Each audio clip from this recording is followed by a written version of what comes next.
കഴിഞ്ഞ ദിവസം വരെ എൻ്റെ ഈ ഒരു വാളിൽ, എൻ്റെ ഈ ഒരു യൂട്യൂബ് ചാനലിൽ ഞാൻ മമ്മൂട്ടി എന്ന് പറയുന്ന മനുഷ്യൻ ചെയ്ത നല്ല കാര്യങ്ങളെ കുറിച്ചിട്ട് നല്ല രീതിയിൽ തന്നെ പറയാൻ ശ്രമിച്ചിട്ടുണ്ട്. പക്ഷേ ഇപ്പോൾ എൻ്റെ പ്രിയപ്പെട്ട മമ്മൂക്ക, നിങ്ങൾ ചെയ്തത് തെണ്ടിത്തരമായി പോയി എന്നല്ലാതെ എനിക്ക് വേറെ ഒന്നും പറയാനില്ല. അവിടെ കഴിഞ്ഞ ദിവസം വയനാട് നമ്മുടെ മമ്മൂക്ക സന്ദർശിച്ചിരുന്നു. സ്വാഭാവികമായിരിക്കും നല്ല കാര്യം എന്ന രീതിയിൽ തന്നെയാണ് ഞാൻ അത് അവതരിപ്പിച്ചത്. ആ ഒരു അവതരിപ്പിച്ചതിനിടയ്ക്ക്, ആ ഒരു പരിപാടി നടക്കുന്നതിനിടയ്ക്ക് ഒരു തെണ്ടിത്തരം അതിനിടയിൽ കൂടി അദ്ദേഹം ചെയ്തു പോയല്ലോ എന്നുള്ളതാണ് എനിക്ക് ഇവിടെ പറയാനുള്ളത്. സംഗതി എന്താ വെച്ച് കഴിഞ്ഞാൽ, റഫീഖ് എന്നൊരു മനുഷ്യനുണ്ട്. അദ്ദേഹം അവിടെ CPM-ന്റെ ജില്ലാ സെക്രട്ടറിയാണ്, വയനാട് ജില്ലാ സെക്രട്ടറിയാണ്. ഇനി ആരാണ് അദ്ദേഹം എന്ന് അറിയണമെങ്കിൽ ഞാൻ ചില ചിത്രങ്ങളൊക്കെ ഇവിടെ കോർത്തു വെക്കുന്നുണ്ട്. ഈവൻ പ്രതിപക്ഷ നേതാവ് അടക്കമുള്ള ആളുകൾ വന്നിട്ട് ആ വയനാട് ദുരന്ത സമയത്ത് അഭിനന്ദിച്ച ഒരു മനുഷ്യൻ കൂടിയാണ് റഫീഖ് എന്ന് നിങ്ങൾ മനസ്സിലാക്കണം. എന്തിന് എന്നുള്ളതാണ്. അവിടെ ദുരന്തം സംഭവിച്ച ആ നിമിഷം മുതൽ, സിദ്ദിഖ് ഒക്കെ ഉണ്ടായിരുന്ന ആ ഒരു സമയം മുതൽ, അവിടെ ആദ്യം മുതൽ അവസാനം വരെ ഇപ്പോഴാ ഈ വീടുകൾ പരിപൂർണമായിട്ട് പണി തീർത്ത് വരുന്ന ആ ഒരു സമയം വരെ ആ ഒരു ജനതയോടൊപ്പം ചേർന്ന് നിൽക്കുന്ന ഒരു മനുഷ്യന്റെ പേര് കൂടിയാണ് റഫീഖ് എന്ന് പറയുന്നത്. അദ്ദേഹം ആണ് മമ്മൂട്ടിയെ അനുഗമിച്ച് എത്തിയിട്ടുണ്ടാകുന്നത്.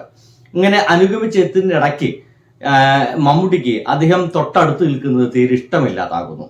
അദ്ദേഹത്തോട് വളരെ പൗരുഷമായിട്ടുള്ള ഭാഷയിൽ മമ്മൂക്ക പറയുകയാണ്, നിങ്ങൾ എന്തിനാണ് എപ്പോഴും എൻ്റെ കൂടെ നടക്കുന്നത്? ഞാൻ നിങ്ങൾ വിളിച്ചിട്ടാണ് വരുന്നത് എന്ന് വിചാരിക്കും. തീർച്ചയായിട്ടും മമ്മൂക്ക, നിങ്ങൾ അദ്ദേഹത്തിന് ശേഷം തന്നെയാണ് വന്നത്, അല്ലാതെ അദ്ദേഹത്തിന് മുമ്പല്ല. ആ ഒരു പ്രളയം സംഭവിച്ച സമയത്ത് അതിന്റെ ഭാഗമായിട്ട് ആ നാട്ടുകാർ മുഴുവൻ അശരണായ സമയത്ത് ആ നാട്ടുകാരോട് ഒത്തുചേർന്ന ഒരു മനുഷ്യന്റെ പേരാണ് റഫീഖ്.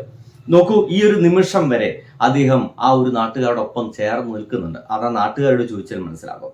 നിങ്ങളെല്ലാം ഏതെങ്കിലും ഒരു ഭാഗത്തു നിന്ന് ഫേസ്ബുക്കിലും സോഷ്യൽ മീഡിയയിലും മറ്റും നിങ്ങളെ വേദനകളും നിങ്ങളെ പണവും സംഭാവന ചെയ്യുമ്പോൾ ജീവിതം മുഴുവൻ, തൻ്റെ ആ ഒരു ശരീരം മുഴുവൻ ആ ഒരു ജനതയ്ക്ക് വേണ്ടി കൊടുക്കാൻ തയ്യാറായിട്ട് നടക്കുന്ന ഒരു മനുഷ്യന്റെ പേര് കൂടിയാണ് മമ്മൂട്ടി എന്ന് പറയുന്നത്. അതുകൊണ്ട് ഈ പറഞ്ഞ ഈ പെരുമാറ്റ രീതി വളരെ മോശമായി എന്ന് മാത്രമാണ് എനിക്ക് പറയാൻ കഴിയുക. ഇനി അത് കേൾക്കാത്തവർക്ക് വേണ്ടിയിട്ടാണ് കേട്ടുള്ളൂ.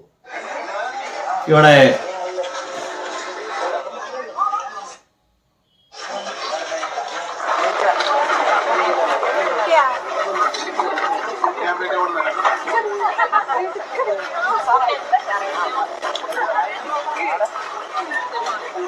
ഇപ്പോഴൊന്നല്ല,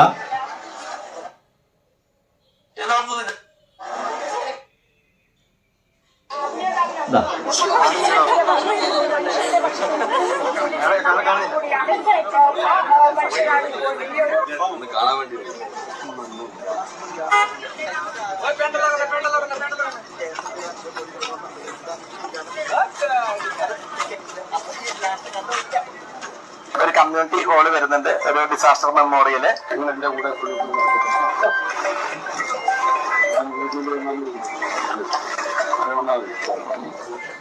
എങ്ങനെയുണ്ട്? റഫീഖ് എന്ന് പറയുന്ന മനുഷ്യൻ ചിരിച്ചുകൊണ്ട് മാറി നിൽക്കുകയാണ്. നിങ്ങൾ എന്തിനാണ് എപ്പോഴും എൻ്റെ കൂടെ ഇങ്ങനെ നടക്കുന്നത്? ഞാൻ നിങ്ങൾക്ക് വേണ്ടി വന്നതാണെന്ന് വിചാരിക്കില്ലേ? എന്തിനാണ് ഇപ്പൊ അങ്ങനെയൊക്കെ ചിന്തിക്കേണ്ട ആവശ്യം? ഇനി എല്ലാം മാറ്റി വയ്ക്കുക. റഫീഖ് എന്ന് പറയുന്ന മനുഷ്യൻ ഒരു ഇടതുപക്ഷ ഒരു MLA ആണെന്ന് വിചാരിക്കുക. ആ MLA-യോടൊപ്പമാണ് മമ്മൂട്ടി എന്ന് പറഞ്ഞ മനുഷ്യൻ വന്നതെങ്കിൽ MLA-യോടൊപ്പം വന്നതാണെന്ന് നിങ്ങൾ വിചാരിക്കുമോ എന്നൊക്കെ ചോദിച്ചു കഴിഞ്ഞാൽ എന്തൊരു അബദ്ധമാണ്. ഇവിടെ മനസ്സിലാക്കേണ്ടത്, മമ്മൂട്ടി എന്ന് പറഞ്ഞ മനുഷ്യൻ മനസ്സിലാക്കേണ്ടത്, എന്തൊക്കെ തന്നെ ആയാലും താങ്കൾ ഒരു നടനാണ്. ആ നടൻ നിലയ്ക്ക് എന്ത് എവിടെ വെച്ച് എങ്ങനെയൊക്കെ പറയാമെന്നൊക്കെ താങ്കൾക്ക് ഒന്ന് ആലോചിക്കാമായിരുന്നു.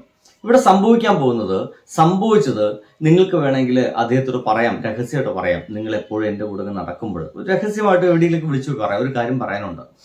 എപ്പോഴും എൻ്റെ ഒപ്പം നിൽക്കുമ്പോൾ ഞാൻ നിങ്ങൾ വിളിച്ചിട്ടാണ്, നിങ്ങളൊപ്പം വന്നതാണ്, പാർട്ടിയോടൊപ്പം വന്ന് നമുക്ക് തെറ്റിദ്ധരിക്കും, അങ്ങനത്തെ തെറ്റിദ്ധാരണ പരത്തണ്ട എന്നാണ് മമ്മൂട്ടി പറയുന്നത്. എങ്കിൽ കുഴപ്പമൊന്നുമില്ല. ഇവിടെ അതല്ല, പരസ്യമായിട്ടാണ് ജില്ലാ സെക്രട്ടറിയോട് മമ്മൂട്ടി എന്ന് പറയുന്ന മനുഷ്യൻ ഇപ്പോൾ പറഞ്ഞു വെക്കുന്നത്. ഒരു തരത്തിൽ പറഞ്ഞു കഴിഞ്ഞാൽ ഇത് വളരെ മോശമായി. കാരണം ഇപ്പോഴും ഒരു പൊതുസമൂഹത്തിന് മുമ്പിൽ, ഒരു ആൾക്കൂട്ടത്തിന് മുമ്പിൽ പെരുമാറാൻ അറിയാത്ത, തൻ്റെ ആ ഒരു ഇത്ര കാലമുള്ള ധാർഷ്ട്യം അതേപോലെ തന്നെ പെരുമാറാൻ, അതേപോലെ തന്നെ ഇനിയും പെരുമാറുകൾ എന്നൊക്കെ വിചാരിച്ചു കഴിഞ്ഞാൽ വലിയ മോശമാണെന്നുള്ളതാണ്. ഓരോ കാലഘട്ടം കഴിയും തോറും നമുക്ക് എന്തെങ്കിലുമൊക്കെ മാറ്റങ്ങളൊക്കെ ഉണ്ടാവണ്ടേ. അത്ര മാറ്റം എന്തുകൊണ്ടാണ് ഇദ്ദേഹത്തിന്റെ സ്വഭാവത്തിൽ ഇപ്പോൾ ഉണ്ടാവാത്തതെന്നൊക്കെ എനിക്ക് വലിയ അത്ഭുതം തോന്നിപ്പോകുന്നു. കാരണം ഇത് ഒരു സാധാരണ ഒരാളോട് പറഞ്ഞപ്പോൾ നമ്മൾ ഇങ്ങനെ തന്നെ പറയേണ്ടത്. കാരണം ഇത് വെറും ഒരു സാധാരണ മനുഷ്യനല്ല റഫീഖ് എന്ന് പറയുന്നത്. അദ്ദേഹം അത്രയേറെ വയനാട്ടുകാർക്ക് വേണ്ടി കഷ്ടപ്പെടുന്ന ഒരു മനുഷ്യനാണ്. അവർക്ക് വേണ്ടിയിട്ട് അഹോരാത്രം പ്രവർത്തിക്കുന്ന ഒരു മനുഷ്യനാണ്.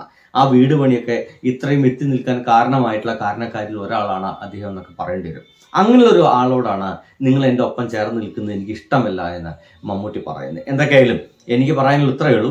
നിങ്ങൾക്ക് മുൻപെയാണ് മമ്മൂട്ടി എന്ന് പറയുന്ന മമ്മൂട്ടി എന്ന് പറഞ്ഞ മനുഷ്യൻ അവിടെ എത്തിയിരിക്കുന്നത്. എന്തൊക്കെയായാലും അതിഗംഭീരമായിട്ട് ഇതിന് ഹർഷം പത്പൂക്കാർ എന്ന് പറയുന്ന ഒരു മനുഷ്യൻ എഴുതിയത് ഇങ്ങനെയാണ്. അതൊന്ന് വായിക്കാൻ ഭയങ്കര രസമുണ്ടെന്ന് എനിക്ക് തോന്നിപ്പോയി. നോക്കൂ, ഒരു ചെറിയ ധാരണ പിശകിന്റെ പേരിൽ അദ്ദേഹത്തെ കുറ്റപ്പെടുത്തേണ്ടതില്ലെന്നാണ് എനിക്ക് തോന്നുന്നത്.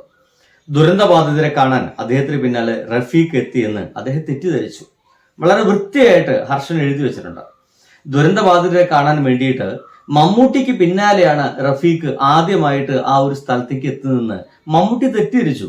മമ്മൂക്ക, നിങ്ങൾ തെറ്റിദ്ധരിച്ചതാണ്. നിങ്ങൾ ആ ഒരു ദുരന്തബാധിതരെ കാണാൻ വേണ്ടിയിട്ട് നിങ്ങൾക്ക് പിന്നാലെ എത്തിയതല്ല. ആര്? നമ്മുടെ ഈ റഫീഖ് എന്ന് പറഞ്ഞ മനുഷ്യൻ. നിങ്ങൾക്ക് മുന്നേ അദ്ദേഹം അവിടെ എത്തിയിട്ടുണ്ട്, എത്രയോ മുന്നെത്തിയിട്ടുണ്ട്. ദുരന്ത ആ ഒരു പാറ പൊട്ടി വീണ ഒരു നിമിഷം മുതൽ ആ നാട്ടുകാരോടൊപ്പമുള്ള ഒരു മനുഷ്യന്റെ പേരാണ് റഫീഖ്. അറിയില്ലെങ്കിൽ ആ നാട്ടുകാരോടൊക്കെ ഒന്ന് അന്വേഷിക്കാൻ പറഞ്ഞാൽ മതി. ഒന്നും വേണ്ട. സത്യത്തില് റഫീഖിന് പിന്നാലെയാണ് അദ്ദേഹം എത്തിയതെന്ന് ആന്റോ ജോസഫോ മറ്റോ ഒന്ന് ഓർമ്മിപ്പിച്ചാൽ മതിയായിരുന്നു. മമ്മൂട്ടിയെ ഒന്ന് ഓർമ്മിപ്പിക്കണമായിരുന്നു. മമ്മൂക്ക, നിങ്ങളാണ് അവസാനം എത്തിയത്, അല്ലെങ്കിൽ ഇദ്ദേഹത്തിന് ശേഷമാണ് നമ്മൾ ഇവിടെ എത്തിയത്, റഫീഖിന് പിന്നാലെയാണ് നമ്മൾ ഇവിടെ എത്തുന്നത് എന്ന് ആന്റോ ജോസഫ് മറ്റൊന്ന് ഓർമ്മിപ്പിച്ചാൽ മതിയായിരുന്നു. കൃത്യമാണ്, വ്യക്തമാണ്. കൃത്യമായിട്ട് മമ്മൂട്ടിക്ക് വേണ്ടത്, ഒപ്പം തന്നെ ആന്റോ ജോസഫിന് അടക്കമുള്ള ആളുകൾക്ക് വേണ്ടത് ഹർഷൻ കൊടുത്തു കഴിഞ്ഞിട്ടുണ്ട്. എന്തായാലും ഒരു റിയൽ ഹീറോ തന്നെയാണ് ഇദ്ദേഹം എന്നുള്ള കാര്യത്തിൽ ഒരു സംശയമില്ല.